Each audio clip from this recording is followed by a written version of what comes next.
by carrying 4 500-pound bombs under her wings, the Condor had taken some heavy losses and was now strictly employed as a reconnaissance plane and remained well above Allied anti-aircraft fire during their patrols. The aircraft's pilot, Franz Lichtermann, chafed at the monotonous hours spent searching the trackless sea. He longed to be in a fighter squadron, fighting the real war, not loitering thousands of feet above frigid nothingness, hoping to spot Allied shipping for someone else to sink.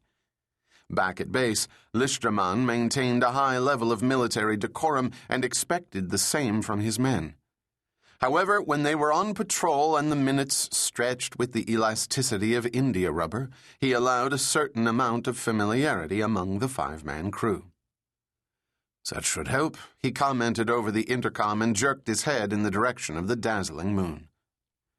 "Or its reflection will hide a convoy's wake," his co-pilot, Max Abelhart, replied in his customary pessimistic tone. "With the sea this calm, we'll spot them even if they've stopped to ask for directions." "Do we even know if anyone's out here?" The question came from the crew's youngest member, Ernst Kessler. Kessler was the Condor's rear gunner and sat scrunched at the aft of the ventral gondola that ran the partial length of the aircraft's fuselage. From behind his plexiglass shield and over the barrel of a single MG-15 machine gun, he could see nothing other than what the Condor had already flown over. "The squadron commander assured me that a U-boat returning from patrol spotted at least 100 ships 2 days ago above the Faroe Islands," Lichtermann told his crew. "The ships were heading north, so they've got to be out here somewhere." "More likely the U-boat commander just wanted to report something after missing with all his torpedoes," Abelhart groused and made a face after a sip of tepid ersatz coffee. "I'd rather just spot them than sink them," Ernst Kessler said. The gentle lad was barely 18 and had harbored ambitions of being a doctor before he had been drafted. Because he came from a poor rural family in Bavaria, his chances of an advanced education were nil, but that didn't prevent him from spending his off hours with his nose buried in medical journals and texts. "That isn't the proper attitude of a German warrior," Lichtermann admonished gently. He was thankful that they had never come under enemy attack. He doubted Kessler would have the stomach to open fire with his machine gun, but the boy was the only member of his crew who could sit facing aft for hour after hour without becoming incapacitated by nausea.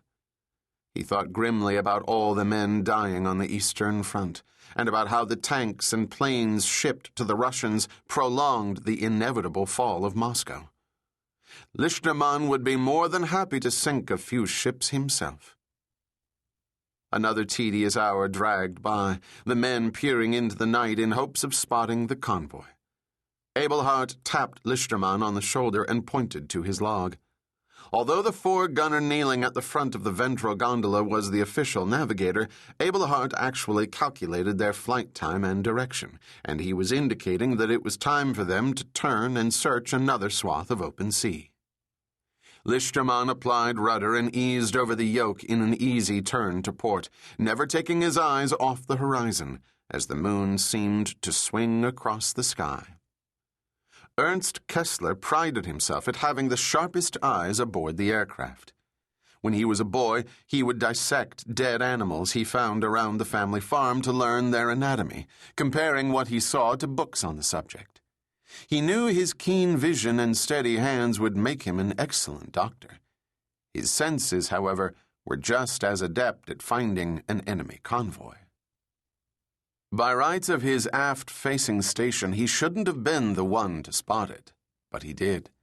As the plane canted over, an unnatural glint caught his attention, a flash of white far from the moon's reflection. "Captain," Kessler cried over the intercom. "Starboard side, bearing about 300. "What did you see?" The primeval thrill of the hunt edged Lichtermann's voice. "I'm not sure, sir. Something. A glimmer of some kind." Lichtermann and Abelhart strained to see in the darkness where young Kessler had indicated, but there was nothing apparent. "Are you sure?" the pilot asked. "Yes, sir," Kessler replied, forcing